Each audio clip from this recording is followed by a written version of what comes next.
Como que a esquerda funciona? Ela precisa ter um inimigo, você concorda? Né? Então eles precisam criar. E não resolve o problema do povo. Eu sou um homem trabalhador, honesto, nunca cometi nenhum crime na minha vida.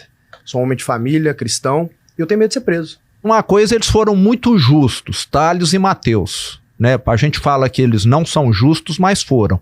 Eles assaltaram igualmente os 853 prefeitos. Eu acredito no Estado forte. Não é nem no estado máximo e mínimo, é no estado que prende bandido. Eu dispensei palácio, dispensei 32 empregadas, eu fui morar numa casa que eu pago aluguel.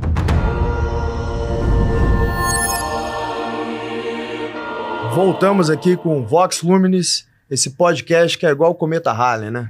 Só de vez em quando que aparece aqui, mas por um motivo bom. Como vocês sabem, eu não topo ficar gravando podcast com qualquer um. Então só quando tem de fato um convidado que eu acho que vai agregar valor para vocês, que vai agregar valor para mim, eu convido aqui pro Vox Luminis e obviamente chamo meu co-host aqui, o Mate, para que a gente faça um papo profundo, filosófico e que de fato traz bons insights para os empreendedores que nos assistem. E hoje o meu convidado é um homem que eu gosto pra caramba, que eu torci pela eleição dele, tal qual torcia pro Vasco.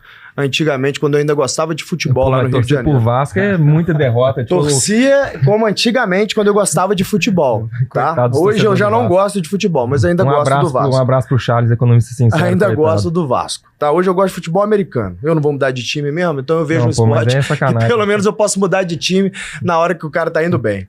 A história é o seguinte, esse homem aqui, ele antes de se tornar político, ele é um grande empreendedor. Né? Ele é um administrador, construiu uma cadeia de lojas que tem mais de 470 lojas e emprega mais de 5 mil pessoas. Né? A gente está falando do Zema, das lojas Zema, atual governador de Minas Gerais. Bem-vindo, Zema.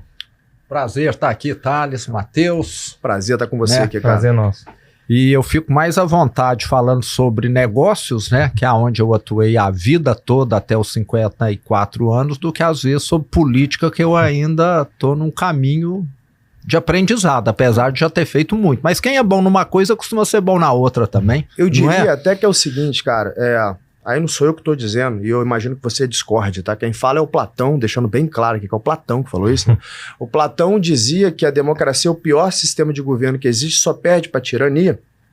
Porque ele fala que uma democracia, quando é deturpada, ela invariavelmente vira uma tirania. Então Platão vai dizer que o melhor sistema de governo que existe é uma monarquia tendo um rei filósofo, que é profundamente filósofo, que consegue ter ideias e buscar um mundo mais virtuoso, e que embaixo desse rei, ele dá o quê, né, o what, embaixo desse rei você vai ter as pessoas que dão o how, né, que dão o como, que são os aristocratas. O que ele chama de aristocratas? Não é esses palhaços emperucados dançando lá no Palácio de Versalhes, não. Isso é burguesia, oligarquia.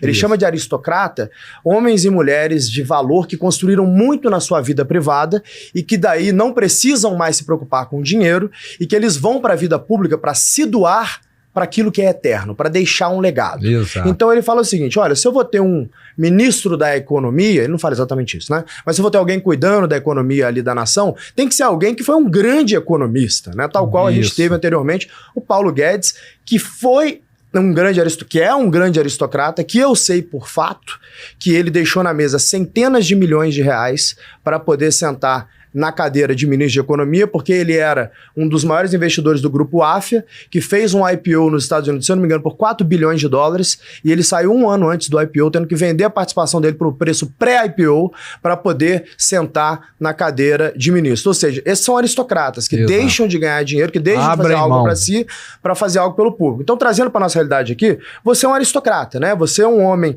de valor, construtor, trabalhador, um homem humilde e que decidiu deixar a gestão ali do Grupo Zema para se doar para construir uma Minas melhor, né? E no final do dia, a gente vê que você gerou muito valor para Minas Gerais. Ainda não saiu o CAGED hoje, mas o último número que eu tinha seu aqui é que você gerou mais de 700 mil empregos. Hoje a gente sabe que provavelmente vai sair o CAGED, deve bater 1 milhão de empregos aí em Minas Gerais, mesmo pegando uma Minas Gerais em frangalhos, né? Um problema fiscal muito grave, né? E eu sou testemunho disso, né? Já passando a palavra para o governador, eu sou testemunho disso, porque, poxa, sou mineiro, sou de Belo Horizonte, nascido, criado lá, minha família está lá também. E a gente sofreu muito em Minas Gerais, a gente viu um decaimento, né, do estado como um todo. De Belo Horizonte ela é muito sintomática nesse sentido. A gente viu também uma depreciação da cidade ao longo dos últimos 10 anos, né, mais para trás, e foi muito sofrido pra gente, né, assim, Minas Gerais perdeu muitas empresas bastante importantes, sobretudo no Triângulo. A gente teve uma série de dilapidação de patrimônio, né, do estado nos últimos anos, e a gestão do governador, né, desde a primeira gestão, ela veio buscando retomar, né, os caminhos, os trilhos mais clássicos de Minas Gerais, né, gerador de emprego, de bons talentos, como a gente sabe classicamente que é, mas passa a palavra aí eu tenho uma pergunta específica, claro. Que eu fiz obviamente aqui um contexto para o nosso telespectador aqui entender, mas eu tenho uma pergunta específica para você, governador. Vou chamar você, eu não vou ter formalismo do senhor, não, vontade, tá? Aí. Que aqui é de empreendedor para empreendedor. Quando eu tô em São Paulo, posso falar só você, então, exato. Falar de governador agora, a história é o seguinte, governador. Tem um custo muito grande pessoal e para sua família entrar para a política. Porque você é vítima direto de ataques injustificados, de mentiras, de fake news. E eu imagino que isso acaba entornando um pouco para sua família também. Ou seja, demanda coragem em fazer o movimento que você fez. Por que você fez isso, cara, com a tua vida? Ô, Thales, eu falo que na nossa vida nós temos de decidir, né? Se a gente quer ser alguém que é nulo, que não faça diferença, ou alguém que faça diferença. Eu venho de uma família que teve de lutar muito, né, que veio da Itália para trabalhar na enxada, para poder substituir mão de obra escrava. E meu bisavô que começou o negócio do nada, do zero, aprendeu a dirigir, depois com muito sacrifício conseguiu comprar um carro, começou a transportar passageiro de Araxá para Uberaba, levava 5 horas esses 100 quilômetros, porque não tinha estrada asfaltada, não tinha ponte, e viu que às vezes faltava peça, faltava combustível, ele era prejudicado no trabalho dele e começou o comércio de peças e combustível. E a minha família sempre atuou nesse comércio aí de concessionária, de autopeças. E eu entrei no negócio logo, vai lembrar que eu trabalho desde criança. Quando eu aprendi a contar, meu pai já falou, conta esses parafusos, essas arruelas, essas porcas aqui.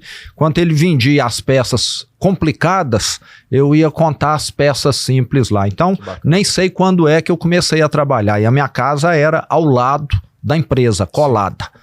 Então, desde sempre eu ajudando ele, mas eu tive, diferente dele, que perdeu o pai com 14 anos, herdou uma empresa quebrada, falida, eu tive condição de estudar. Fui para São Paulo fazer administração na GV, tive uma formação boa que contribuiu muito. Sim. E sempre ralei muito. Eu falo que eu morei 4 anos em São Paulo, você sabe quantas vezes eu fui no Guarujá, em Santos, na praia? Quantos? 0. Entendeu?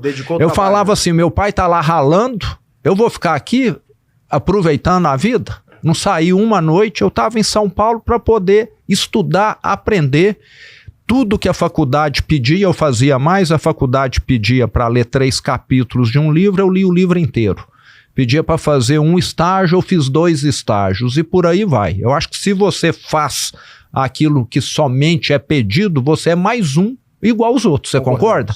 Então eu sempre tive essa visão aí e passei a minha vida, mais de 30 anos abrindo lojas, são 470 cidades diferentes, né? Uma loja por cidade. Conheço Minas Gerais como poucos, inclusive Carangola, Caratinga, Manhuaçu, Manhumirim, aquela região sua lá. Já estive lá diversas vezes, vendo imóveis, inaugurando novas filiais. E isso me deu um conhecimento de Minas Gerais que poucas pessoas têm. Agora, o que todo mundo às vezes gosta de fazer eu tô com a minha situação financeira resolvida, eu vou comprar uma casa não sei aonde, vou ficar na beira do mar, vou ficar no outro país não sei o que é a vida glamurosa, mas eu gosto de ver as coisas acontecerem e não de ser espectador. Você tá entendendo? Você deve conhecer muito a linha dos estoicos, né? Marco Aurélio, Sêneca e Epíteto, né? E na filosofia se fala, o cachorro nasceu para latir, para proteger, A jabuticabeira existe para produzir jabuticaba, né? A vaquinha existe para produzir leite, carne, e o homem? Na minha opinião, o homem existe para produzir homens melhores, mais qualificados, com mais virtudes. É o que eu fiz na empresa, lembrando que a empresa sempre esteve entre as melhores para se trabalhar de minas do Brasil. Então, não foi um negócio que também, vamos dizer, foi feito para durar pouco, não. A empresa nossa já tem 102 anos e eu contribuí lá mais de 30 anos com a fase de maior crescimento da empresa. Está profissionalizada, com balanço auditado, se uma hora quiser ir para o mercado, está totalmente preparada, está pronta. E uma vida assim, você decide largar essa vida, largar uma empresa redonda dessa e ir para a vida pública para ficar ouvindo bobagem o tempo inteiro de opositor político. E assim, eu nunca mudei minha forma de viver. Eu sou do interior como você, eu continuo vivendo da mesma maneira que eu vivia, mesmo depois de ser eleito governador de Minas. E você deve saber, o Marco Aurélio, que na época era o imperador de Roma, né? Vamos dizer, ele significava naquela época muito mais do que China ou Estados Unidos significam hoje. China e Estados Unidos unidos. Unidos, talvez, Exato. E ele passou a vida no campo de batalha, Exato. né? Dormindo numa cama de palha, guerreando para manter Roma como uma potência naquela época, como diz que foi, se houvesse, né, pesquisa de aprovação pública, pesquisa de felicidade, diz que aquela época dele talvez tenha sido a época em que as pessoas estavam mais felizes e mais aprovariam um governo, porque realmente ele era aquele imperador mão na massa. Perfeito. Ele estava na linha de frente guerreando, inclusive correndo risco de vida, e foi lá que ele morreu. Exatamente. Não foi em Roma, ele não ficou em palácio, ele não ficou usufruindo da vida boa. Então eu acho que eu tenho um pouco essa visão aí, nós estamos aqui para guerrear, né? É lógico que a gente precisa descansar, de vez em quando precisa estar com a família, com os filhos, mas eu acho que o homem foi para melhorar a vida aqui na Terra e não para ficar aí na praia usufruindo ou ficando aí vivendo a vida só de prazeres. Que seria um comportamento oligárquico, né? E não aristocrata. Então a sua fala me deixa ainda mais claro que você de fato tem esse pensamento aristocrático, né? E de novo, aristocrático não tem nada a ver com ser um homem rico, de posses, não é? Comportamento virtuoso, de buscar a virtude, de buscar o trabalho duro, buscar o legado, né? Diz que a aristocracia, se for para pegar o nome em si mesmo, seria o governo dos virtuosos. Exatamente. Não é isso? Exatamente. Não é dos chiques, nem nada dos glamurosos, disso. Não. É dos virtuosos. Esses são os burgueses, né? Isso, então, os virtuosos são esses que buscam a virtude. Agora, olha que interessante. Você fez uma comparação com o Marco Aurélio. Eu queria continuar um pouco nessa linha. Eu quero falar um pouco de família com você, Zema. Marco Aurélio foi um dos grandes generais, né, imperadores de Roma. De fato, criou uma Roma incrível, mas não conseguiu criar sucessão. Tanto que o seu sucessor, Cômodos, dizem até que potencialmente participou da sua morte, do seu assassinato. Não se sabe ao certo se ele foi assassinado ou não. Alguns falam que sim, outros historiadores dizem que não. Mas Cômodos já foi um dos piores imperadores depois de Roma e conseguiu destruir o legado do seu pai. Como que você trabalha o teu legado familiar para que os seus sucessores consigam substituir você à altura? Já que você tocou aí na figura do Cômodo, né, recomendar para todo mundo que tem no Netflix, né, uma série lá muito interessante, curta, 6 ou 8 capítulos, né, que chama Roma, ou Império, alguma coisa assim, Império Romano, que conta a vida do Cômodo, né? Exato. Como um pai tão virtuoso conseguiu gerar um filho tão, né, errado, né? Desvirtuado, exatamente. Mas lá na nossa empresa, ô Thales, nós fizemos um trabalho lá de planejar a sucessão. Então, há 20 anos, 25 anos atrás, nós contratamos consultorias especializadas nessa questão, que foram lá para poder orientar a família. Eu era bem mais novo ainda nessa época, meus filhos eram pequenininhos, sobre como se portar com relação à empresa. Perfeito. Porque uma empresa familiar, é muito comum confundir o caixa da empresa com o caixa da família, né? Sim. Você quer um produto, vai lá e, eu tô pegando aqui o produto, anota aí para mim. Então, naquela época, nós definimos, empresa é uma coisa, família é outra. Perfeito. Né? bens da empresa são para serem utilizados na empresa, o automóvel da empresa é da empresa, o empregado da empresa é da empresa. Se você quer ter um carro, se você quer ter um empregado, contrate você. Perfeito. Então essas regras ficaram muito bem definidas nessa época, tivemos de abrir exceções. Eu tenho uma tia que hoje está com 102 anos, para ela ainda tem exceção, que ela gosta de ir na loja e pegar o liquidificador, pegar a sanduicheira e falar nota. Ela na época estava com 80 anos, você não vai mudar uma pessoa nessa idade. Então você tem de cuidar dessas exceções, né, que vão acontecer enquanto a pessoa estiver aqui conosco. Sim. Então isso foi tudo muito discutido, a questão de preparar os sucessores, então ficou claro, todos eles precisam ter, no mínimo, né, uma faculdade boa, no mínimo, mais 5 anos de experiência fora da empresa. Então tem fazer isso. uma carreira fora da empresa, se possível, ter uma pós-graduação e vão para a empresa para serem avaliados. Ninguém tem lugar certo lá na empresa. Entendi. Você entendeu? Vão para começar ralando, como eu comecei, como meu pai começou. Eu lavava carro por dentro. Tinha um lavador que lavava lá com esguincho, aí ele acabava, o carro ia para fora, eu ia lá com uma esponjazinha para tirar a poeira de dentro, deixar tudo limpo e entregar o carro para o cliente. Fiz isso muito aí quando eu tinha 12, 13 anos de idade. Fui cobrador, pegava a bicicleta, saía entregando nota fiscal, na época que não imprimia na hora, e fazendo cobrança. Começou de baixo, né? Fazia depósito no banco, na época que não tinha cartão, né? Tudo era no dinheiro praticamente, ou no cheque pré-datado. Então, todos foram orientados dessa forma. Sim. E hoje, nós temos lá, da família, só o meu irmão, que tem 1 ano a menos do que eu, e eu tenho um sobrinho também, que tem 33 anos, que está lá participando.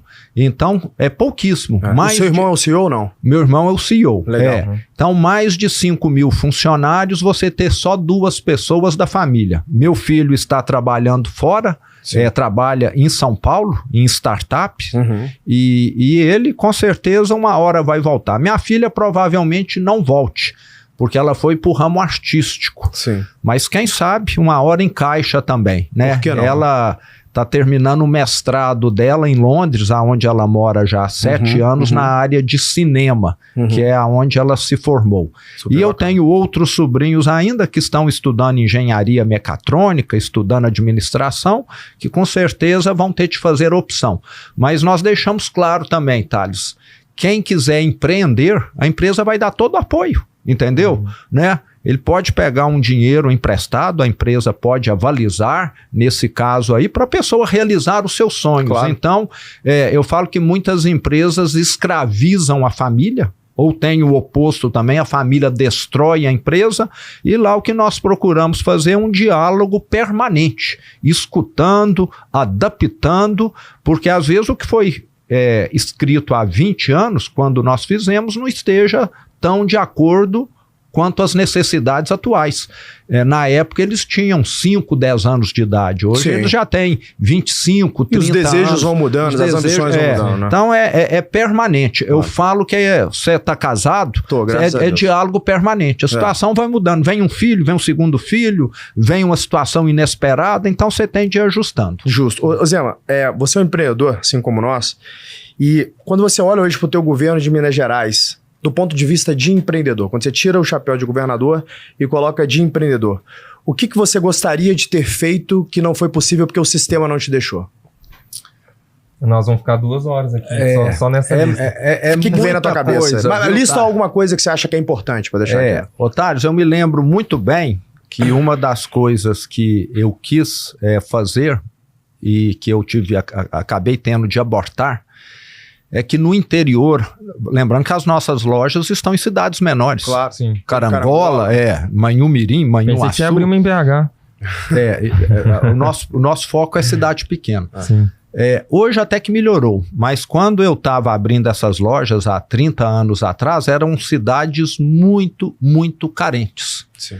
Então, a gente colocava a loja de eletrodoméstico, era sempre um sucesso, que vendia em 12 vezes, sim, tinha um preço, tem, né? Ainda vendemos razoável, em 15 vezes hoje, tem um preço competitivo, produto bom, atendimento bom, não deixamos o cliente na mão, é só olhar aí no Reclame aí que a nossa taxa de reclamação é muito pequena, muito melhor do que a média de mercado.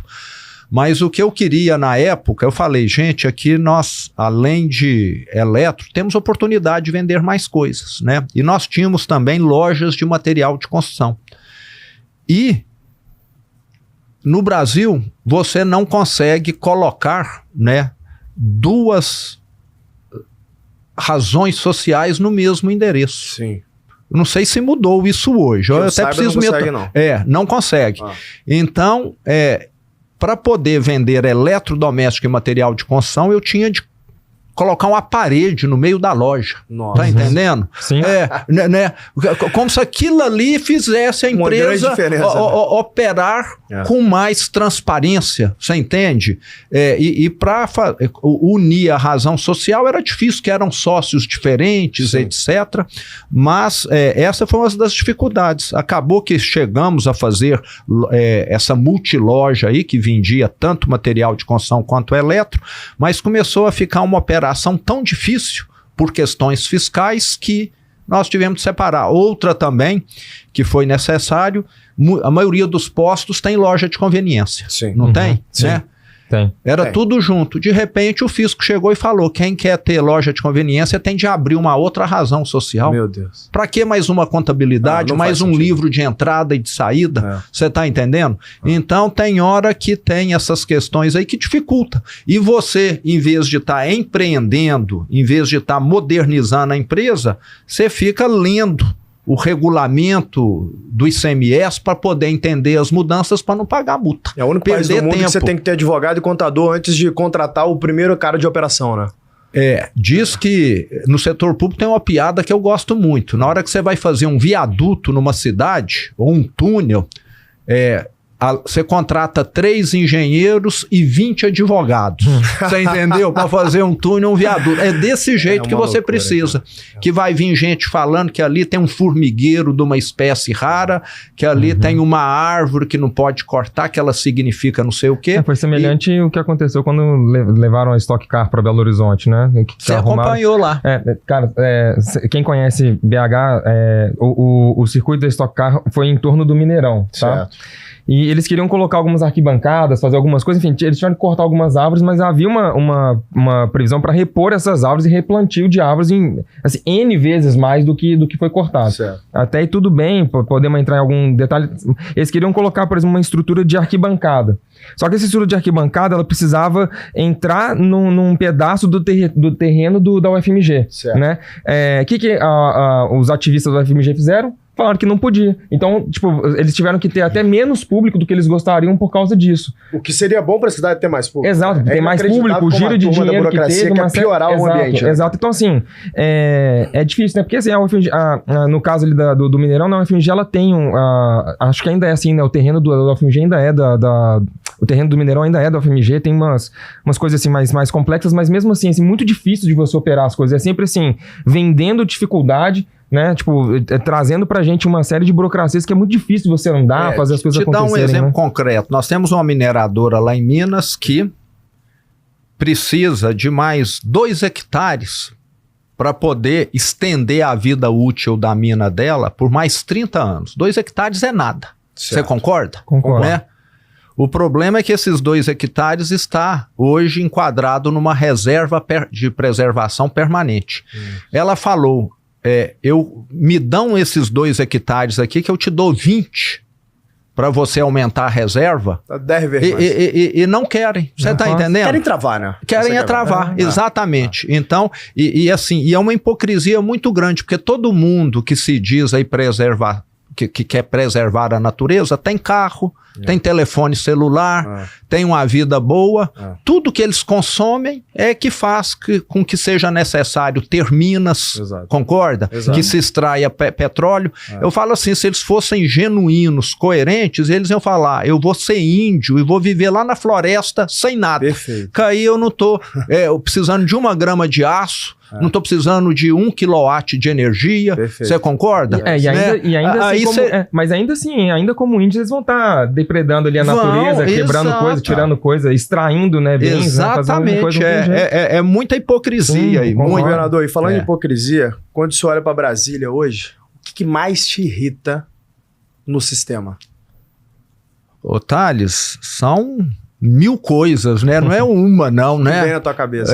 Vamos lá. Primeira gastança do governo federal, um país pobre, né? Gastando muito.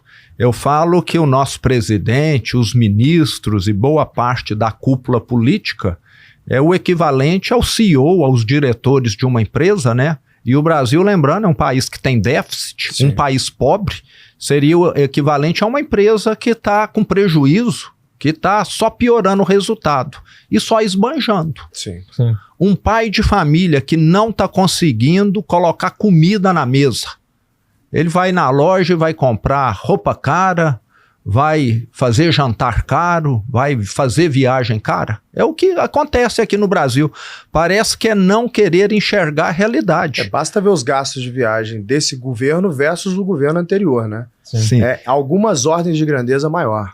Se eu pegar só a parte de hospedagem das estadias em N lugares diferentes, é um negócio assim, você cai para trás, mas não é possível que gastou isso tudo só de hospedagem. Eu tava no Chile a semana passada, retrasado, eu não sei, e o presidente estava lá, né? Eles pegam a presidencial, sempre, não tem conversa. Não tem.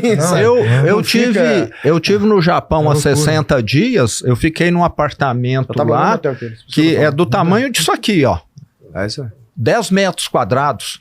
Eu tô indo para trabalhar, você concorda? Óbvio. Sim. Agora eu não tô indo lá para poder ficar relaxando, etc. Pois né? Mas essa é uma das coisas. Eu falo que é o péssimo exemplo, não é nem o mau exemplo, é o péssimo exemplo. E bons exemplos contam, você sabe disso. Claro, não contam? Né? Conta muito, não resolve tudo não, mas conta. A nossa liderança não é só o mandato, né? Aquilo que a gente faz é que acaba sendo, que repercute, né, de cima para baixo, não adianta. Qual que é o país que mais tem ministérios no mundo? Brasil, né? Sabe qual que é o estado que menos tem secretarias no Brasil? Minas Gerais, 14.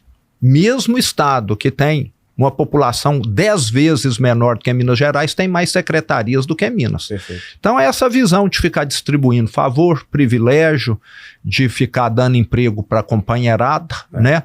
Tudo isso, mas são muitas coisas e ainda a nossa justiça que me parece que fica decidindo de acordo com o vento. Né? O vento mudou para cá, decide para cá. O vento mudou para lá, decide. Isso não é justiça para mim, né? Isso é se vender e gera um descrédito total. Mas são muitos problemas. E o judiciário hoje te preocupa?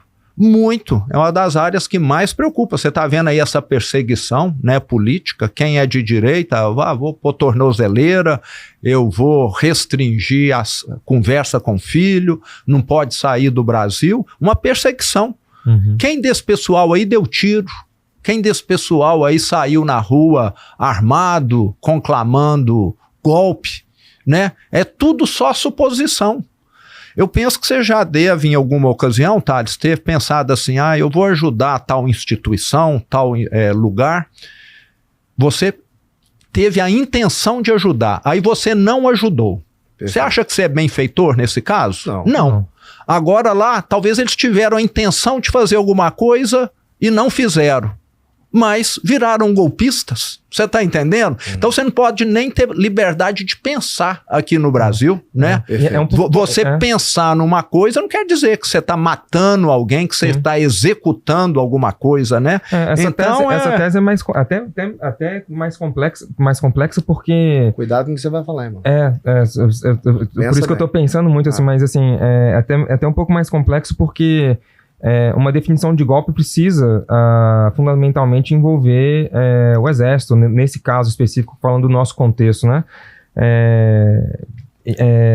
você não viu, enfim, é complicado. Eu concordo que é muito difícil ver as coisas como elas estão acontecendo. Como né? que a esquerda funciona? Ela precisa ter um inimigo, você concorda? Né? Então eles precisam criar. E não resolve o problema do povo. Sim, é uma poder tirar o foco que eles criaram. Né? É para poder não mostrar a fome que existe no Brasil, a pobreza que existe, a quantidade de problema que tem, e falar, nós temos um inimigo aqui e eu tô te protegendo dele, um inimigo que não existe. Né? Igual, por exemplo, eu vi um dado recente com relação ao nosso desenvolvimento. Poxa, o marco de saneamento ele foi muito importante para o Brasil, né? Ele sofreu alguns problemas, né, entraves, né, nesse novo governo, mas foi um marco muito importante, mas ainda assim a gente está ficando cada vez mais para trás nesse desenvolvimento de saneamento básico, que é muito importante, obviamente, para a dignidade humana, mas sobretudo para o peso que isso acarreta na saúde, enfim, em uma série de outras coisas diferentes, longevidade das pessoas, enfim, uma série de coisas. A gente está perdendo agora até para a Índia, em termos de desenvolvimento de saneamento básico, por exemplo. Até hoje, a gente amarga metade, basicamente, né, metade da população sem saneamento e muito básico. do que tenta ser feito, eu tenho visto que o judiciário, muitas vezes, posso estar enganado, mas aparentemente está legislando, tentando legislar, né? Isso é difícil. Isso me preocupa um pouco, porque a divisão dos poderes acabou, recentemente, né? não é? 2, 3 semanas atrás aí, a Câmara, o Senado, o Congresso, né? Vetaram o aumento do IOF, o Judiciário foi lá e desconsiderou. É estranho, né? Os representantes do povo, né? Então não precisa de Congresso, não, você concorda? Vamos fechar o Congresso, então, né? Fecha. O Congresso custa mais do que a família real, né? Lá na Inglaterra, então dá pra fazer isso. Mas assim, se você for observar, por exemplo, eu sei que às vezes a gente vai fazer comparações assim e parecem esdrúxulas quando a gente fala assim, a gente tá virando uma Venezuela, por exemplo. Em contrapartida, se você volta no tempo e lê as notícias de 2014, 2015 ou por aí nessa faixa, coisas muito semelhantes às que estão acontecendo aqui, aconteceram lá. E elas predisseram o que viria, né, o que acarretaria na Venezuela em maior ou menor grau. A gente vê isso acontecendo de maneira muito semelhante aqui por parte do judiciário. Enfim, a gente vê coisas muito semelhantes. É difícil a gente não fazer essa analogia, né, ou ver que são coisas semelhantes. Inclusive, por exemplo, o discurso o discurso de ontem, que eu até ia te mandar, mas acabei não mandando, graças a Deus, porque a gente fica, né, pesaroso nesse sentido. O próprio discurso do presidente ontem, se eu não estou enganado, muito forte nesse sentido e muito parecido com essa linha que a gente viu, né, acontecer e ganhar tanta força na Venezuela. Enfim, é difícil. Uma preocupação, né, que eu tenho como pagador de impostos, né, como um homem aqui que paga dezenas altas de milhões de imposto por ano. Eu sou um homem trabalhador, honesto, nunca cometi nenhum crime na minha vida, sou um homem de família, cristão, e eu tenho medo de ser preso por ter falado, eventualmente em algum momento falar alguma coisa. Então, eu não consegui fazer uma fala aqui agora.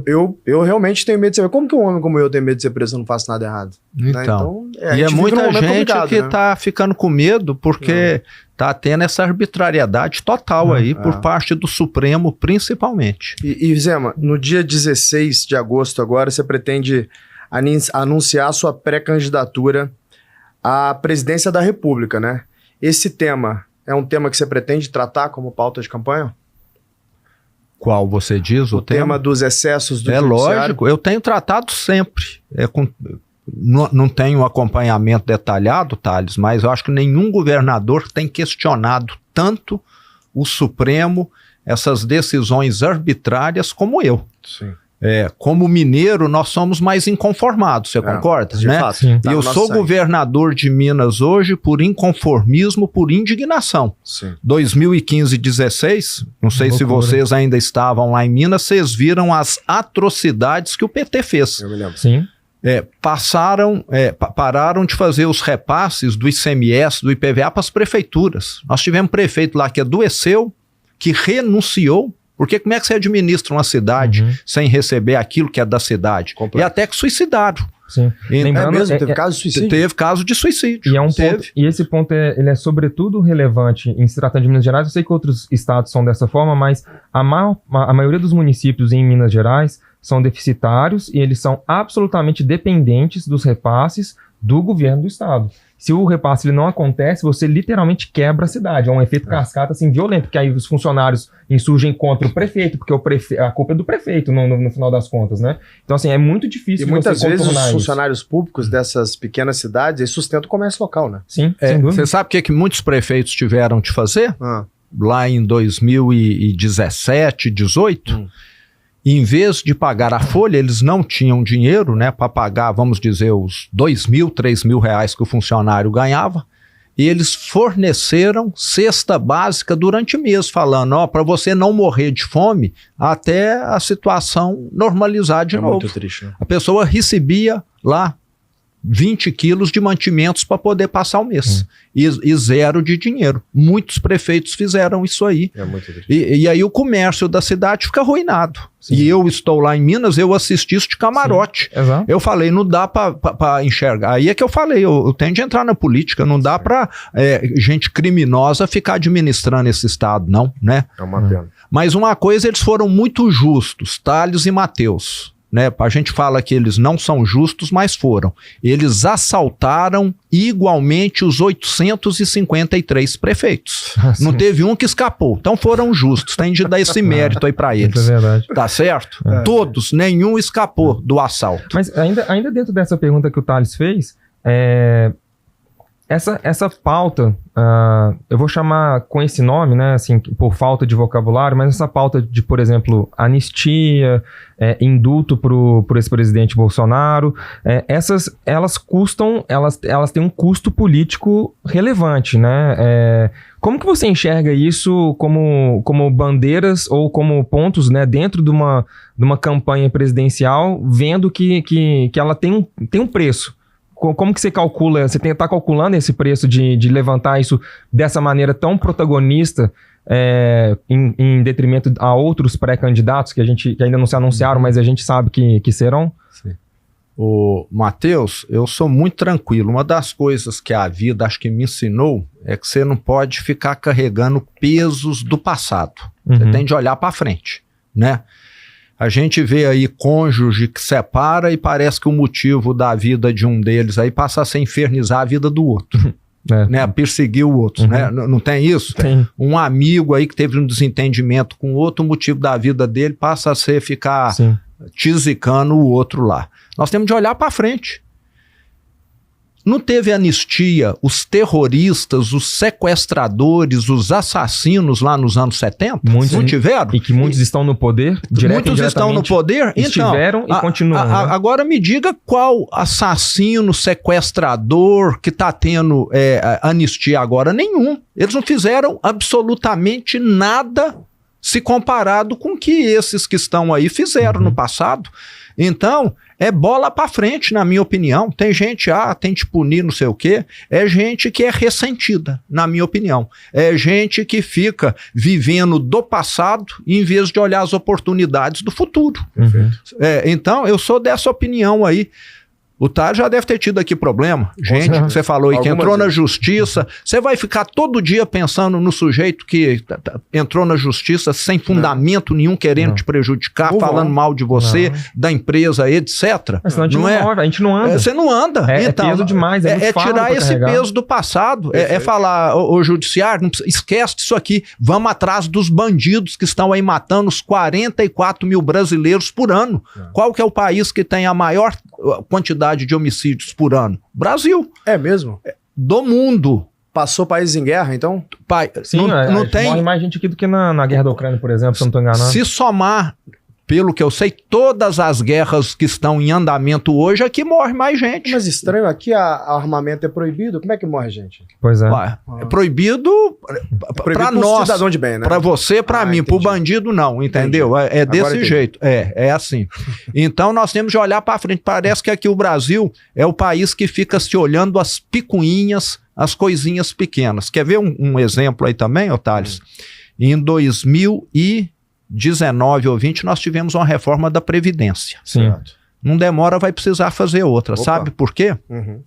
Porque em vez de deixar lá planejado, programado um gatilho, parece que na política toda hora eles gostam de parar para resolver um problema que poderia ter sido resolvido no automático. né? Se falasse lá, à medida que a expectativa do brasileiro aumenta, nós vamos aumentar aqui 1 mês a mais de contribuição. Não.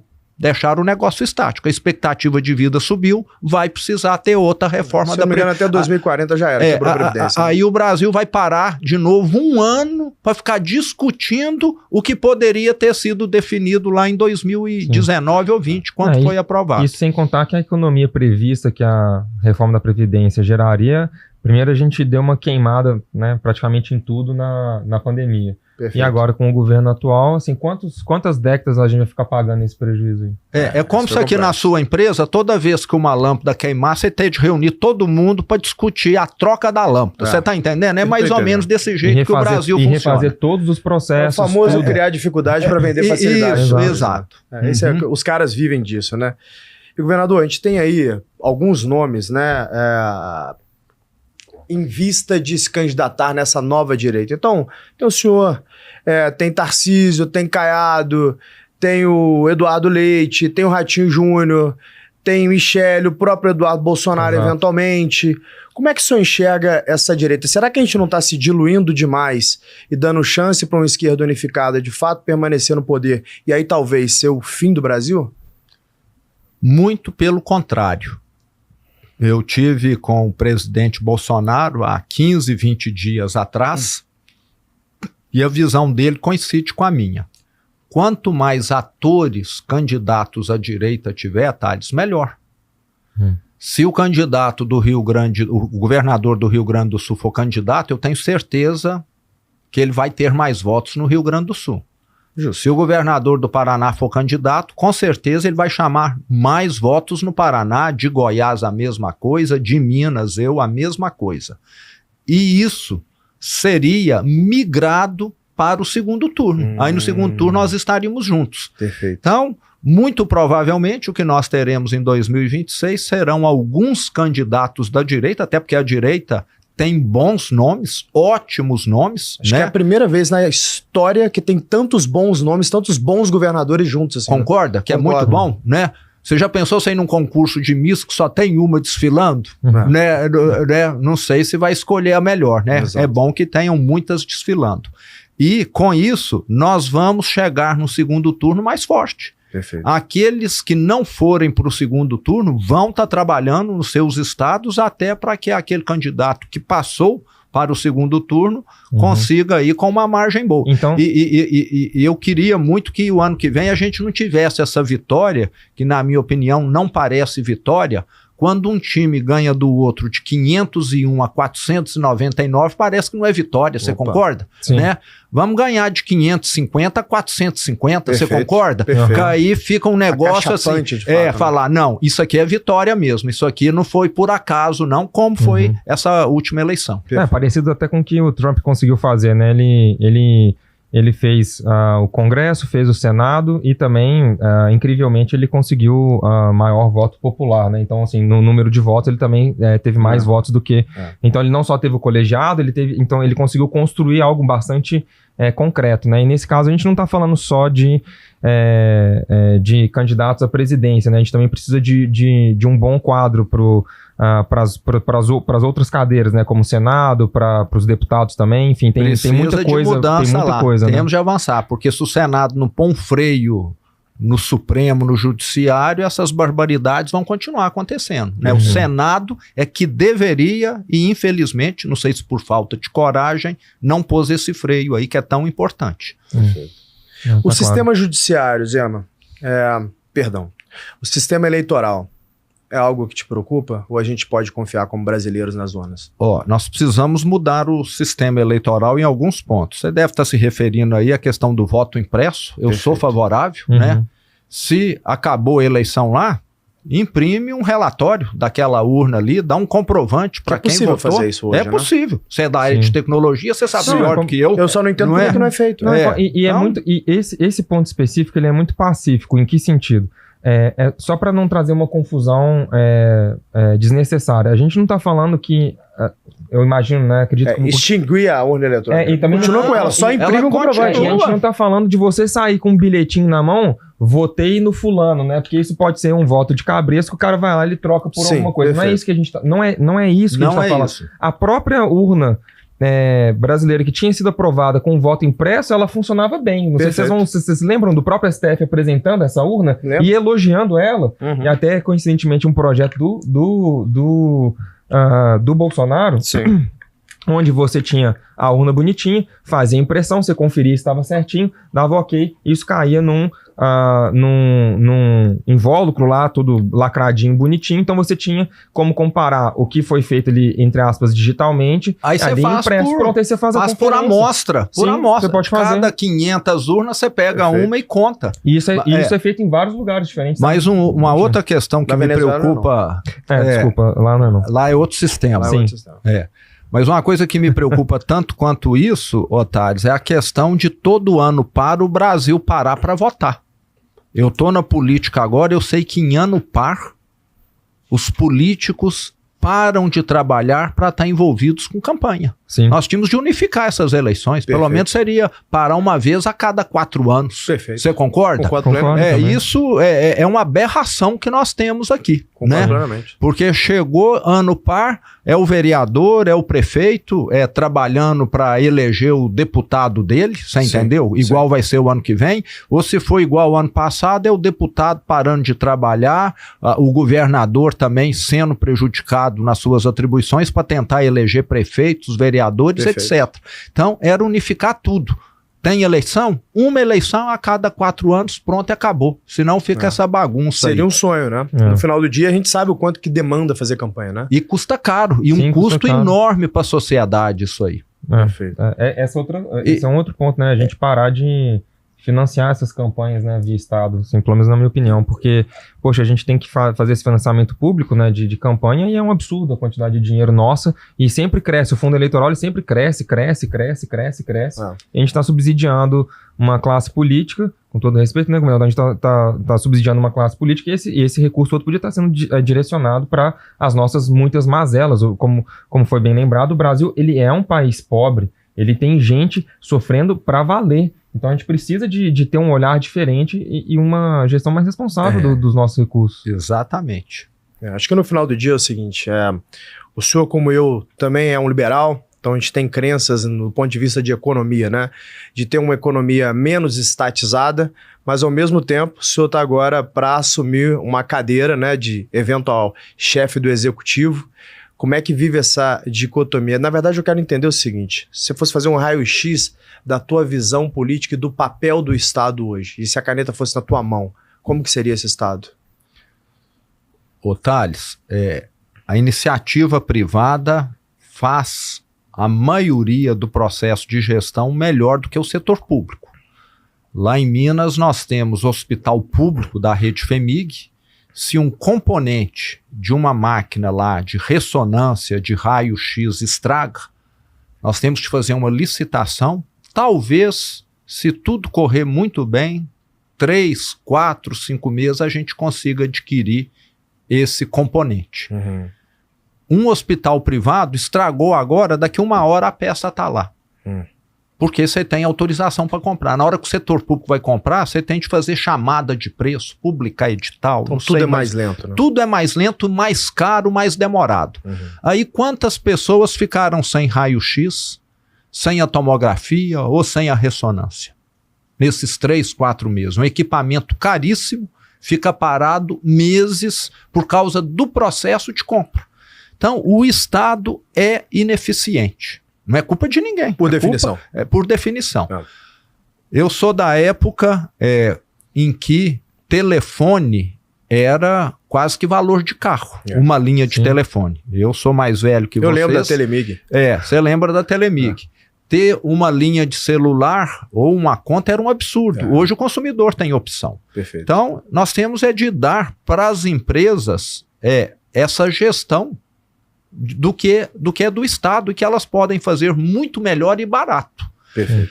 Lá na minha gestão, nós vendemos já muitas empresas, aquelas que eram subsidiárias da Copasa, da CEMIG, da Codemig, E agora estamos lá lutando para podermos privatizar as que restaram, que são as grandes. Copasa, CEMIG, Codengi, Codemig. A CEMIG, o pessoal criou um cavalo de guerra lá forte, né?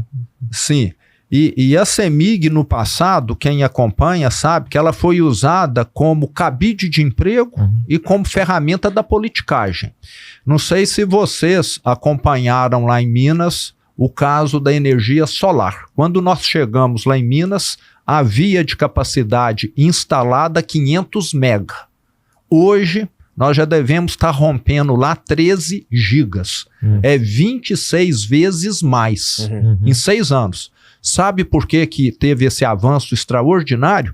Porque antes só conseguia autorização para construir uma usina fotovoltaica quem tinha algum padrinho político. Nossa, que beleza. Porque, e aí, em vez de investir, Thales, ele saía no mercado. Ó, eu tenho aqui uma autorização, você me paga 5 milhões, Thales, então eu te vendo aqui a autorização. É tipo placa de táxi. Exato, você falou tudo, é isso aí. Então, funcionava desse. Quando eu cheguei, eu falei para o CEO da CEMIG, quero um mapa com todos os pontos de conexões possíveis para a gente colocar na internet para quem quiser investir. Sabe quanto que nós levamos de investimento de energia fotovoltaica? Quanto? 80 bilhões. Nós estamos gerando lá em Minas hoje o equivalente a uma usina de Itaipu, sem colocar R$1 de dinheiro público. Pelo contrário, movimentando a economia, gerando emprego e tendo mais energia. E, inclusive, Thales, com recuperação do nível dos reservatórios que estavam baixos.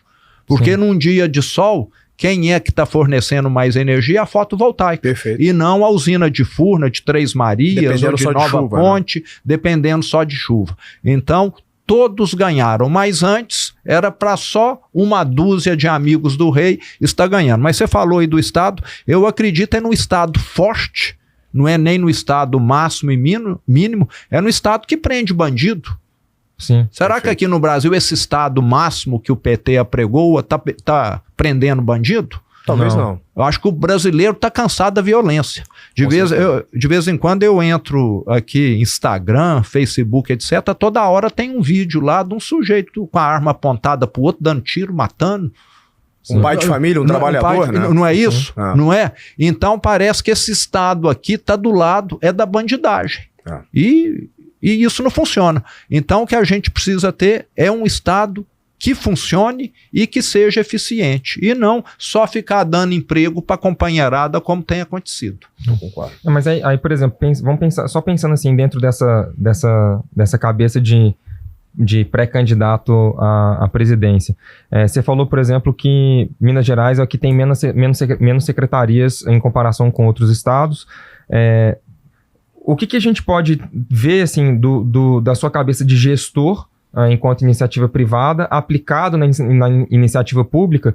Eu sei que existem diferenças, né, porque tem adaptações, né, porque assim, o Estado ele roda um pouquinho diferente, mas tipo, se a gente pudesse ter assim, um briefing pequenininho do que seria ou como que isso funcionaria para a turma entender o que você pretende, né, chegando nessa cadeira, que é a cadeira mais importante que a gente tem, o que você pretende ali, implementar, assim, ou coisas que você trouxe do governo, que foram bem sucedidas em Minas Gerais, que você quer levaria para a presidência da República.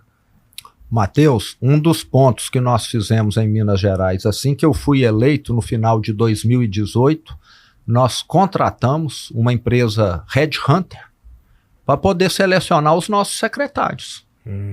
Ninguém foi para lá porque era deputado que perdeu a eleição ou ganhou a eleição ou porque era protegido de não sei quem. Você quer ganhar a Copa do Mundo, você vai levar craque ou vai levar apadrinhado? Perfeito. Levar família?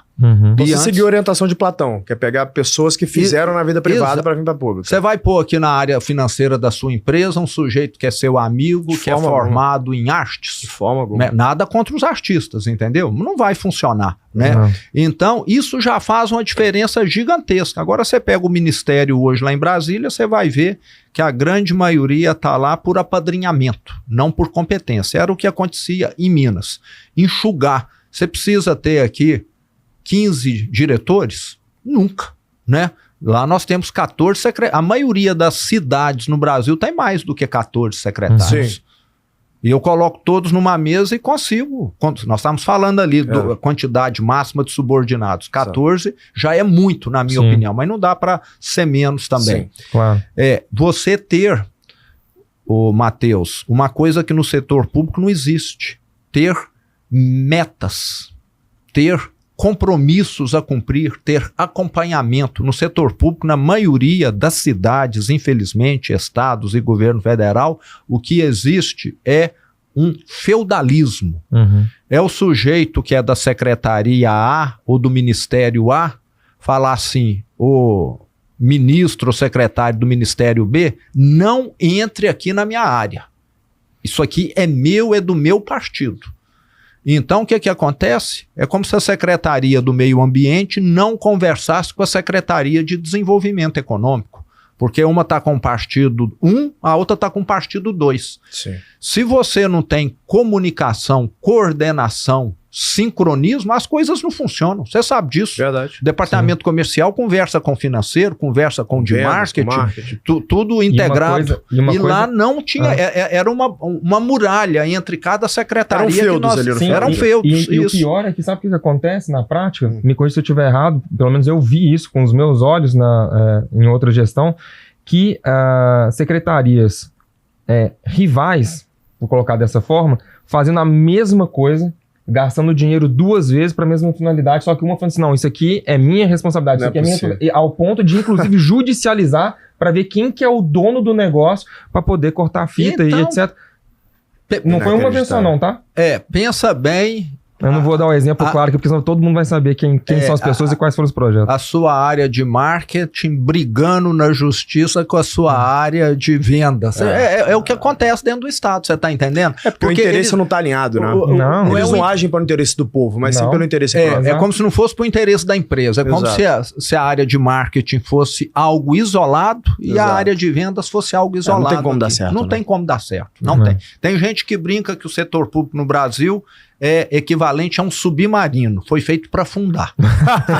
Então, a gente precisamos muito de uma reforma administrativa para poder dar mais racionalidade a essa máquina que hoje é totalmente disfuncional. Mas é possível fazer uma reforma administrativa no Brasil? Porque você coloca a raposa cuidando do galinheiro. Como é que faz uma reforma administrativa? Ô, Thales, dá para melhorar coisas básicas. No setor público nós temos, acho que isso aqui na sua empresa não acontece, pessoas muito qualificadas, que são aprovadas às vezes num concurso público e que depois ficam ali fazendo o trabalho que um estagiário que receberia R$3.000 por mês daria conta.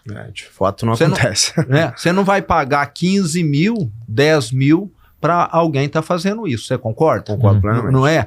Tem muito isso. Tem muito no setor público pessoas que são aprovadas num concurso público que no final da carreira vão estar ganhando tipo 40 mil, mas já entram ganhando 32 mil. Numa empresa isso não acontece também. Porque senão a pessoa não fica, né? Ela vai. Que ele vá galgando, né? Ao longo do tempo, as promoções, etc. Então, é um manancial de oportunidades que nós temos dentro do setor público que precisa ser feito. Agora, eu vou dar uma opinião polêmica aqui. Polêmica. Vocês adoram polêmica. A história é a seguinte, você tem um Brasil, por exemplo, é um país de um PIB acima de 2 trilhões de dólares. Né? Quando a gente pega na remuneração oficial de um chefe de Estado, de um presidente da República, é uma remuneração muito abaixo do que o valor que ele deveria, quer dizer que ele vai, mas que ele deveria gerar para um país. Né? A minha opinião polêmica é que se alguém está gerenciando uma companhia que faz 2 trilhões de dólares de receita, ele deveria ser remunerado properly para o valor que ele vai gerar nessa companhia. Agora, ele também deveria ser cobrado properly em cima daquilo que ele está dizendo. Então a história é o seguinte, quer acabar com o déficit público, por exemplo? Tem uma solução muito simples. Todo mundo que tem a caneta para aprovar o aumento de gasto é responsabilizado na física caso tenha déficit. Acabou o déficit público. Acabou. Agora vamos remunerar essas pessoas também properly, porque aí um grande gestor que eventualmente não tem a coragem, né, que você teve de largar as suas empresas e ir para a vida pública, talvez ele fale assim, cara, eu posso ter um sucesso financeiro muito bem estabelecido se eu for para a vida pública e entregar valor para o Brasil. Então eu vou ser remunerado de forma que eu deveria, em cima da responsabilidade que eu tenho, mas eu também vou ser cobrado, inclusive na física, se algo der errado, se eu não for bem sucedido. E vou ser demitido se eu estiver fazendo um trabalho errado e for mal sucedido. Eu juro por Deus, Matheus. Então, muitas vezes as pessoas criticam o judiciário e falam: o juiz ganha muito dinheiro. Perfeito, somos um país pobre, mais de 80% da população brasileira vive com menos de 3, 4 salários, se não me engano. Menos, com certeza, né? Sim, 2 salários. Então, eu entendo o que o público está falando, mas é o seguinte: esse homem, ele tem uma caneta capaz de decidir pelo bem ou pelo mal como vai a vida de um empreendedor, por exemplo, que emprega centenas, às vezes milhares de famílias. Esse homem ele não pode ter nenhuma chance de ter um desincentivo em decidir de acordo com aquilo que é o melhor para o país dentro da lei.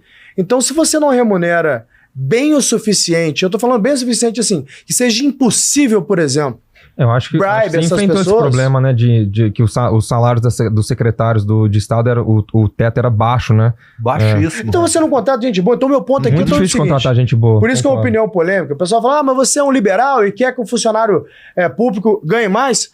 Quero. Bons profissionais. Adoraria, os bons deveriam receber mais. E também quero que ele seja responsabilizado na física. Cometeu crime, vai pra cadeia. Tem só um ponto, um asterisco aí. Aí o governador talvez ele já tenha visto alguma coisa nesse sentido. Mas eu conheci 2 ex-governadores, que um vice e um ex-governador, que eles passaram quase 8 anos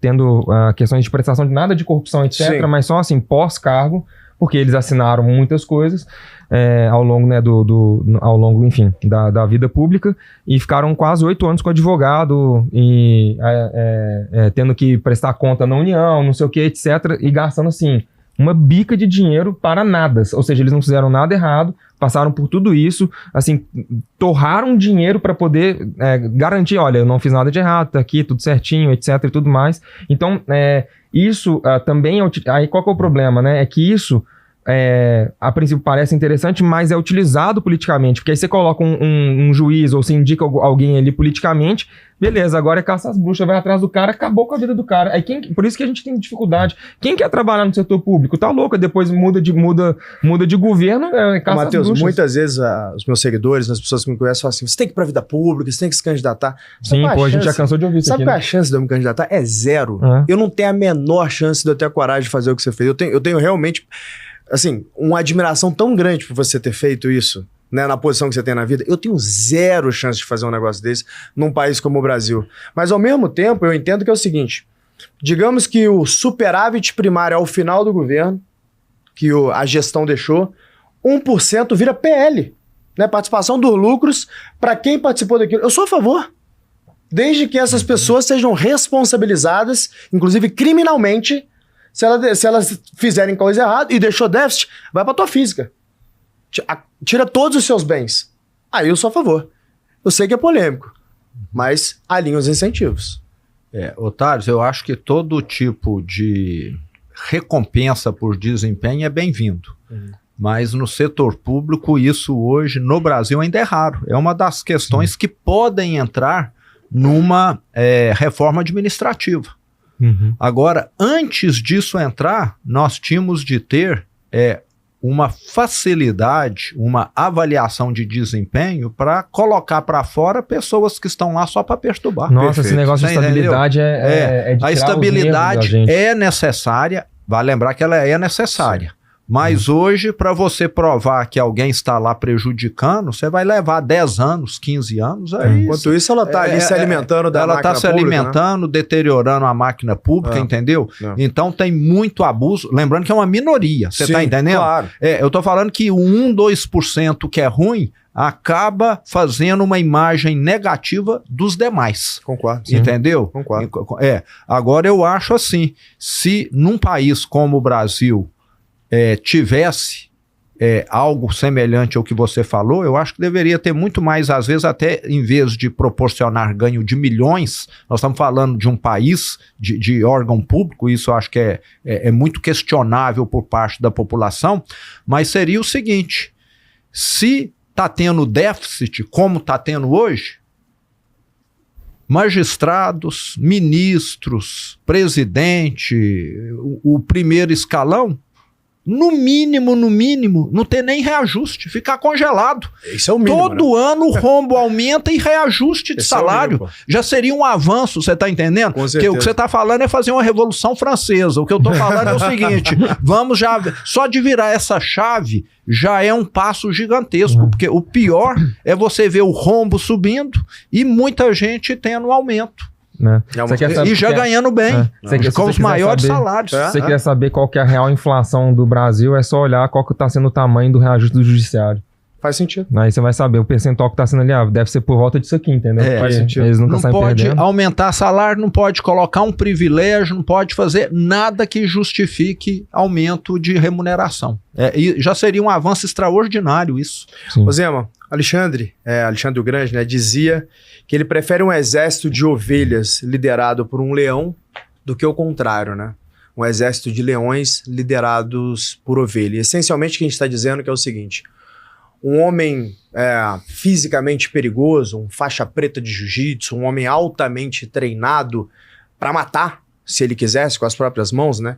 Geralmente são os homens mais gentis, com mais parcimônia, que sempre tenta resolver conflitos através da paz e do diálogo, né? A prudência e sofisticação. Exato. O homem perigoso, ele tende a ser prudente, porque ele sabe do que ele pode fazer. Já o homem fraco, ele é a antítese desse homem. O homem fraco, ele é covarde, né? Enfim, o homem fraco, ele vive na casa ali do vício, né? O homem forte, ele vive na casa da virtude. Então, Alexandre dizia que prefere um exército de ovelhas comandado por um leão do que um exército de leões comandado por um homem fraco, por uma ovelha, né? O que é liderança para você, Zema? Ô, Thales, liderança é basicamente você mudar o curso natural das coisas. As coisas tendem a caminhar igual um rebanho que alguém... um líder lá, nem vou dizer líder, né? Uma parte do rebanho foi no rumo um bando ali, igual o passarinho também, os outros vão atrás, né? Certo. E acho que liderança é você falar, não, nós vamos nessa direção ali, que ali é o melhor lugar que nós vamos ter no futuro. Perfeito. Você está entendendo? E eu acho que o líder mostra para as pessoas que esse lugar no futuro é melhor, ele precisa estar sabendo comunicar, vender, aquilo ali é melhor, porque lá a terra é mais fértil, nós vamos plantar, a produção vai ser melhor. Perfeito. Lá nós estamos mais distante dos invasores, nós temos condição de usar esse rio aqui como barreira. Perfeito. Tem 1000 argumentos aí quando você tem um objetivo em mente. E sempre motivando as pessoas, porque às vezes a caminhada é árdua, né? Você precisa estar sempre lembrando, nós estamos cansados, é só subida até lá, mas vai valer a pena quando a gente chegar lá. E quando chegou, o trabalho não acaba. Eu falo que é um trabalho contínuo. Enquanto a gente estiver respirando, nós temos condição de estar contribuindo. Chegou lá, aí você vai ter de arar a terra, adubar a terra, colher, acompanhar, combater praga. É um trabalho constante. Ele só muda de acordo com aquela necessidade maior no momento. Quando eu assumi Minas Gerais, qual que era a grande questão lá? A parte financeira. Perfeito. Funcionário não recebia 13º, não tinha data para receber salário, era sempre um mês atrasado. E você recebia no salário mínimo, parcelado. Nossa. Salário parcelado. Prefeito não recebia repasse. 240 mil funcionários com o nome no SPC Serasa, porque o governo descontou da folha e não pagou os bancos. Perfeito. Então era o caos completo. E tinha prioridade isso. Como é que uma pessoa vai trabalhar, desempenhar bem, se não sabe se vai receber o salário? Não tem nem cabeça para isso. Então, agimos na parte financeira, redução de gasto em todas as frentes, né? Podia vender aquela cidade administrativa, né? Exato. E recuperando aquilo que não estava funcionando. Nós tínhamos muitos postos de saúde fechados no interior do estado, em cidade pequena que tem só um. porque o governo não mandava o dinheiro da saúde. Então falamos para os prefeitos, pode contar que todo mês nós vamos passar a pagar agora. Então o serviço foi se recompondo gradualmente, reformar as escolas que estavam caindo, passar a dar uma merenda digna que não existia. Então foi tudo degrau por degrau. Então eu acho que você está a par do que está acontecendo. A Perfeito. todo momento a meta muda, ela é dinâmica. Sim. Entendeu? Porque aquela questão de pagamento atrasado já não acontece hoje em Minas.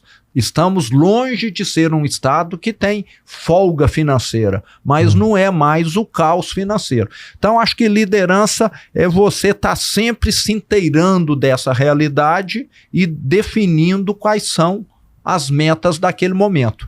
E eu faço questão de fazer isso indo no chão de fábrica. Toda semana eu estou no interior do estado. Escuto prefeito, escuto vereador, escuto produtor rural, escuto empresário, vou de carro para saber como que as estradas estão, porque na hora que você toma conhecimento da realidade, é que você sabe que parafuso, que porca você tem de apertar para a esquerda, para a direita, ficar mais apertado ou não. Então, é esse trabalho que parece assim de formiguinha que pouquíssimos políticos fazem. Perfeito. Porque é muito mais fácil você ficar no gabinete, no ar-condicionado, tomando cafezinho cercado de bajulador, você concorda?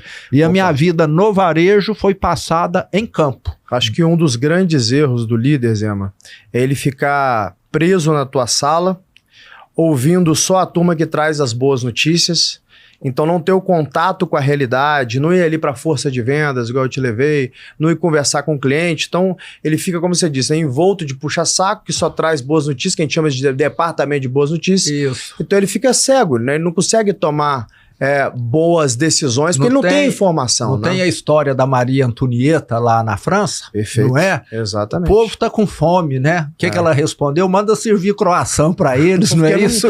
Não vivia muito longe da ela realidade. Acha que aquilo tinha croissant em quantidade. Para todo mundo, né? Porque é exato. a realidade que ela vivia. Inclusive, assim, se eu tivesse essa caneta um dia, tá?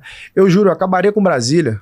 Não, pode levar a capital do Brasil para algum lugar onde as pessoas estão próximos daquela turma que toma a decisão para pode voltar para o Rio mesmo, não tem problema não. Pode voltar para o Rio se quiser, mas assim, é muito ruim você ter uma capital que afasta a turma que tem a caneta da realidade, porque ele fica preso. Brasil é uma cidade que você não consegue fazer nada andando lá. Difícil, né? Se você pega carro para ir para tudo e tal, aí a turma fica ali no Palácio de Versalhes, né?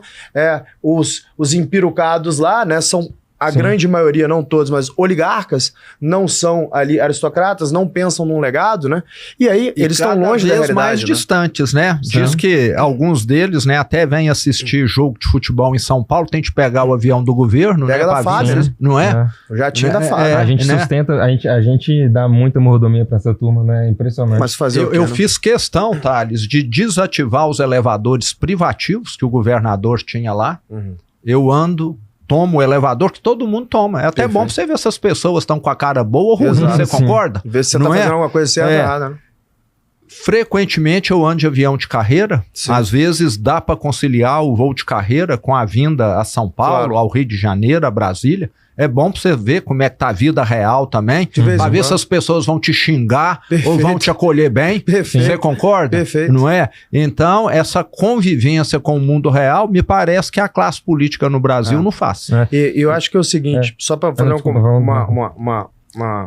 uma posição aqui, Matheus, ter um líder potencialmente chefe de Estado, como você, Zema, que é um empreendedor, que, bom, já mostrou em Minas o que um empreendedor, um gestor, pode fazer quando assume um estado, né?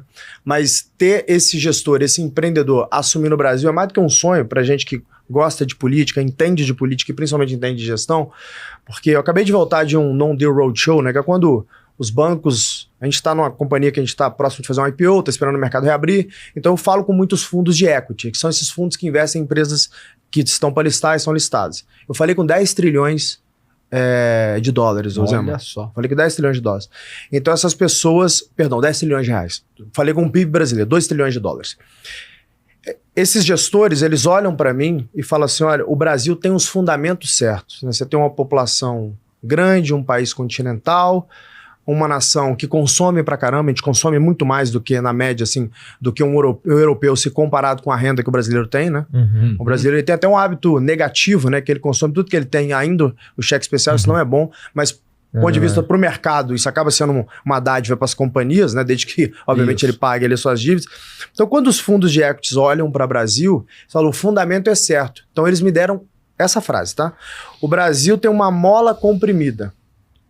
E que se houver uma transição para algum governo que tem uma preocupação maior com o fiscal, que vai me dar uma garantia de que eu não vou financiar só o seu débito fiscal, mas sim financiar empresas que vão crescer no Brasil, que podem gerar prosperidade para o investidor, óbvio, porque ele não está doando, ele quer extrair valor disso e, consequentemente, ali para o mercado, né? A gente acha que vai ter, cara, um rio de dinheiro para o Brasil. Mercado interno fala-se, inclusive, de bolsa batendo 200 mil pontos. É muito simples, é só ter uma transição de um governo, sair um governo irresponsável, que infelizmente é o governo que a gente tem hoje, e entrar um governo responsável. Não falaram nem de direita e esquerda, falaram um governo responsável. O mercado é cético, é isso que ele quer, responsabilidade, né? Nesse ponto, tendo o senhor aqui na mesa como pré-candidato aí ao executivo, quais são as medidas que você colocaria em pauta nos primeiros 90 dias de governo para que o Brasil seja percebido pelo dinheiro do mundo como um país mais responsável?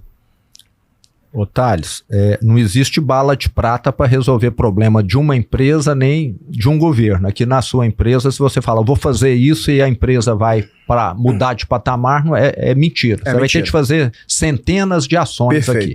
No governo, mais ainda. Mas primeiro, vamos aqui ser bem objetivos. O exemplo vem de cima.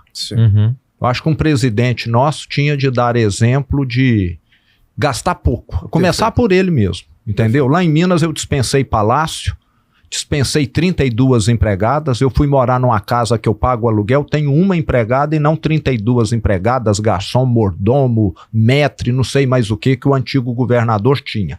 Não uso helicóptero para ir e voltar a trabalhar, fui alugar uma casa perto da cidade administrativa, vou e volto em 15, 20 minutos. Então, bons exemplos contam, não são suficientes. Aliás, isoladamente nada que eu vou falar aqui é suficiente, mas em conjunto sim.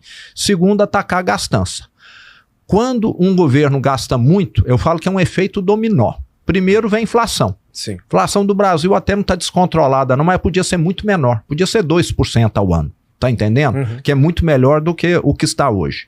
Mas pior do que a inflação é a taxa de juros elevada. Eu falo que a taxa de juros elevada é um veneno, é como se fosse um veneno no organismo, porque ninguém consegue imaginar o tanto de malefício que tem. Primeiro ponto. As empresas param de investir. Sem dúvida. Porque quem vai pagar 20% de juros hoje? É o 15% mais o spread. É na faixa dos 20% que qualquer empresa paga hoje. O sujeito que tem 10 milhões de reais fala, eu não vou investir mais, eu vou deixar o dinheiro rendendo. Final do ano eu tenho 1,5 milhão aqui. Vou me pagar dividendo e deixar rendendo. Isso, sem risco, sem nada, não é? Agora, quando as empresas param de investir, o maquinário fica desatualizado. Com isso, a competitividade do país fica prejudicada. Por que o Brasil exporta pouco produtos industrializados? Porque a nossa empresa, as empresas nossas investem pouco. Por causa da taxa de juros elevada. Por que a renda no Brasil não sobe?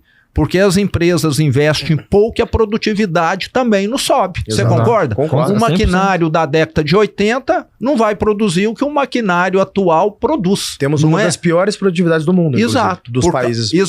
Então, quando um governo gasta muito, é muito efeito colateral. Agora, para culminar, além disso que eu falei, ainda tem um lado social. Quem é que está pagando a conta desses juros altos?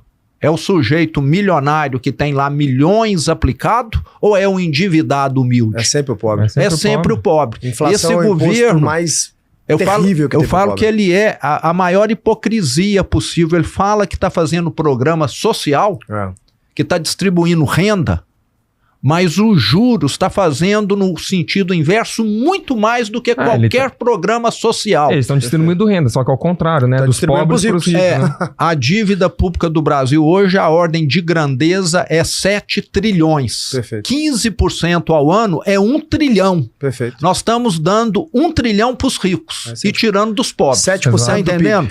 Só para pagar custo da dívida. Exatamente. Então você tende a atacar isso. Então eu falei, exemplo, gastança, que aí você ataca a taxa de juros, ataca um punhado de coisa. Perfeito. Precisamos também combater o crime, principalmente o crime organizado. Cada vez hoje a maior preocupação do brasileiro é a questão da violência. Ninguém aguenta mais, né? Você está no trânsito, você está tenso, você vai chegar ali um sujeito com uma moto, apontar uma arma para você. E eu fui a El Salvador e vi lá, Otales, um país que reduziu a criminalidade, os homicídios em 99% em 3 anos. Mais seguro que os Estados Unidos. Você que viaja muito, uma hora desce lá para você ver. 300 mil salvadorenhos que tinham ido para os Estados Unidos voltaram. Criou um problema habitacional lá agora no país. Não, eu sou fã do Bukele. Eu acho que ele deveria ser um modelo a ser seguido. E sabe por que lá caiu 99% a taxa de homicídio? Sabe qual foi o milagre, a genialidade deles lá? Prender bandido. Botar vagabundo na cadeia. Fizeram o CECOT, Centro de Confinamento de Terrorista, tá lá, não sei se é 15 mil, 20 mil assassinos. E a população aplaudindo, rindo. Eu fui em diversas comunidades lá, conversei com gente humilde, dono de mecânica, dona de casa, estudante, dono lá do barzinho, da padaria. Eles falando, antes eu era extorquido aqui todo dia. Qualquer comércio lá tinha de pagar $300 por crime organizado. Eles chegavam, você tinha uma casa lá... Eles falavam pra você, sai dessa casa. Mas dá desespero, porque... Tipo, máfia. Eu lembro do Rio de Janeiro também. Então, hoje no Brasil nós temos 23 milhões de brasileiros que moram, que vivem desse jeito. Área controlada pelo crime. Não é o Estado que está lá, não é a polícia. É o crime que cobra pela internet, pelo gás, pela energia elétrica, pela água. Eles não precisam mais de droga. Droga para eles hoje é um negócio pequenininho. Sim. Então, precisamos atacar o crime. E além disso, nós fazermos aí as reformas administrativas e políticas que nós comentamos agora há pouco. Eu acho que se o Brasil caminhasse nesse sentido, o mercado já ia falar o seguinte, esse país aqui é viável, dá para reduzir muito a taxa de juros.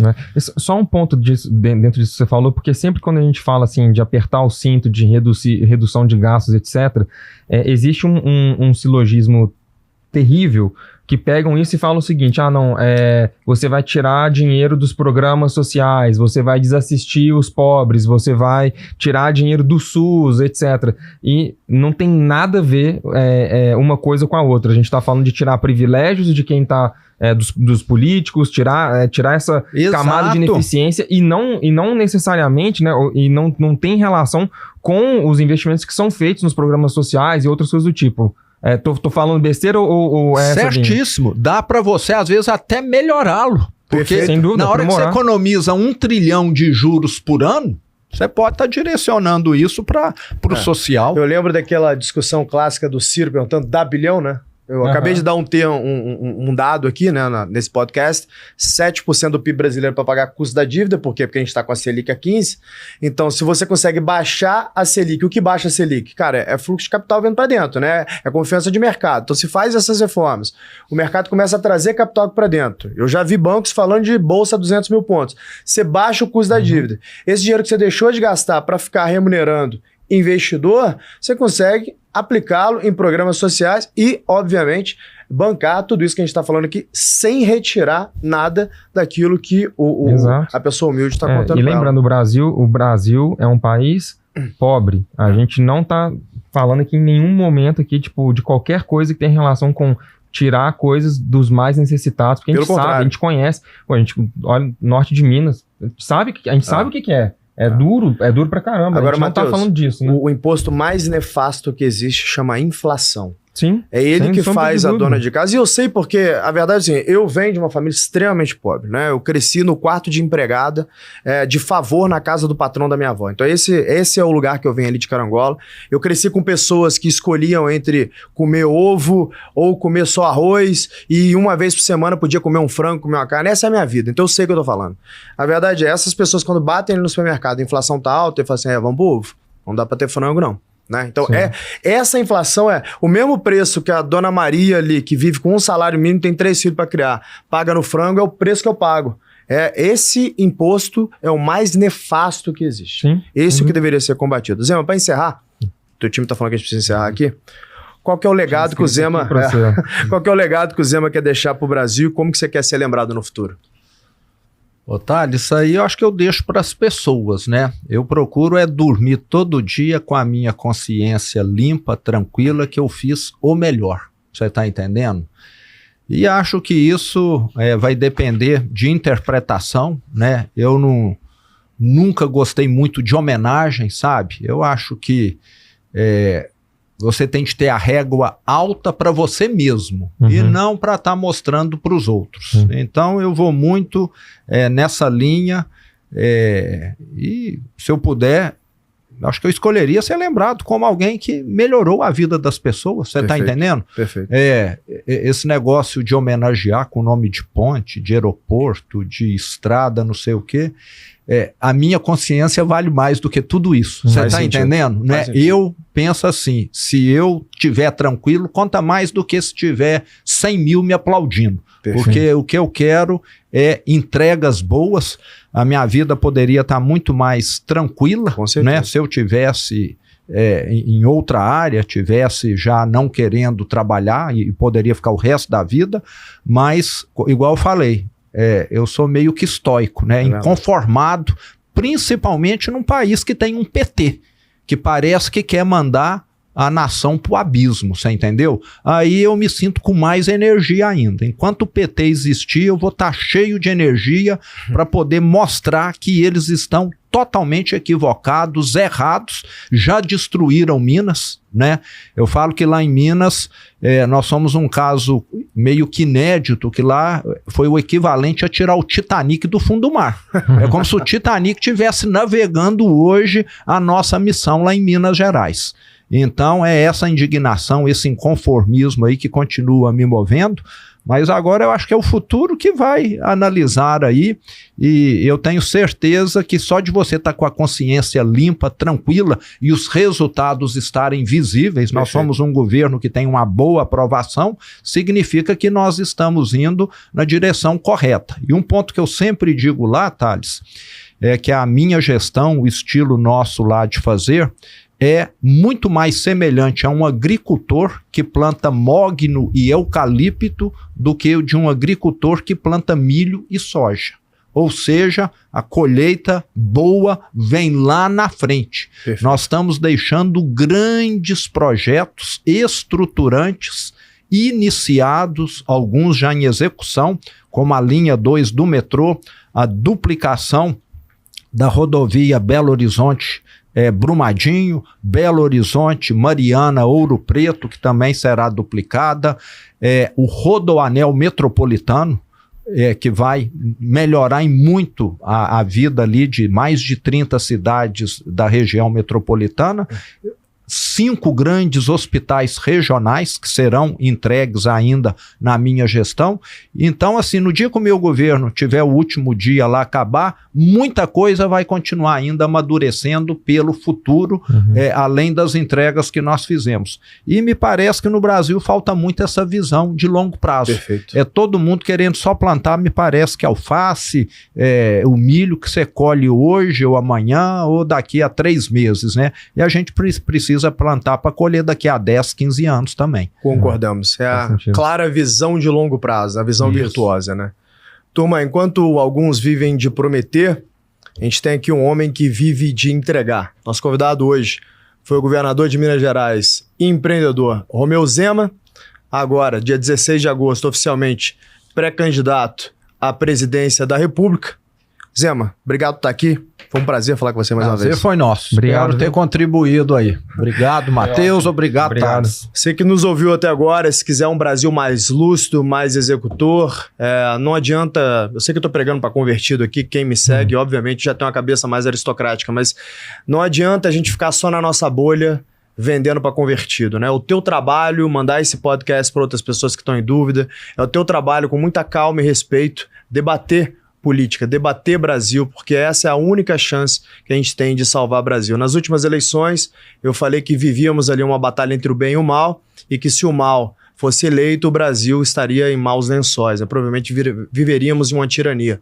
Bom, hoje a gente tem medo de criticar o governo, né? E o nome que se dá para uma nação onde a população tem medo de criticar o governo não é democracia. Então pensem nisso e saibam que 2026 talvez seja a última chance de salvar o Brasil. O mundo muda quando o homem muda. Nós precisamos mudar, sair dessa polarização de debate e ter condição de conversa para que a gente, sim, traga para a cadeira alguém que pensa no Brasil, não em si próprio.